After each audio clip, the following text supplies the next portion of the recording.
मुंबईतल्या राणीच्या बागेतील पेंग्विन कक्षाचं उद्घाटन झाल्यानंतर आज मुंबईकरांची मोठी गर्दी इथं बघायला मिळाली। 31 मार्चपर्यंत पेंग्विन बघण्यासाठी कुठलीही फी इथं घेतली जाणार नाहीये।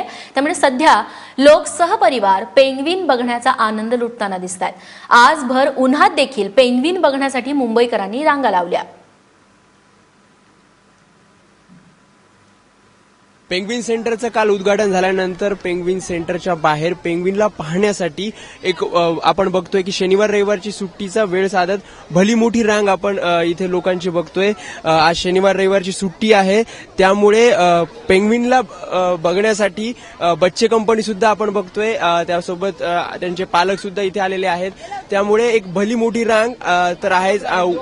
ऊन तापलेलं आहे, मात्र उन्हाची तमा करता इथे अनेक लोक जे आहेत ते पेंग्विन पाहण्यासाठी आलेले आहेत। 31 तारखेपर्यंत जे आहे ते पेंग्विन दर्शन हे महापालिकेने मोफत केलेलं आहे, त्यामुळे जास्तीत जास्त लोक इथे पेंग्विन पाहण्यासाठी आलेले आहेत। माझ्यासोबत इथे लोक आहेत, त्यांना आपण विचारूयात की तुम्ही शनिवार रविवारी सुट्टी आहे, पेंग्विन पाहायला काय सांगाल?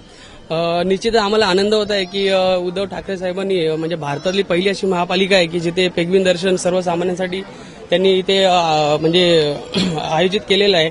तर परंतु ज्या पद्धतीने इकडे पेंग्विनवरती जो खर्च झालेला आहे त्यातला कमीत कमी अर्धा जरी खर्च इतर प्राण्यांवरती किंवा जे बाकीचं जी दुर्दशा झालेली आहे प्राणी संग्रहालयाची त्याच्यावरती केलं तर बरं होईल।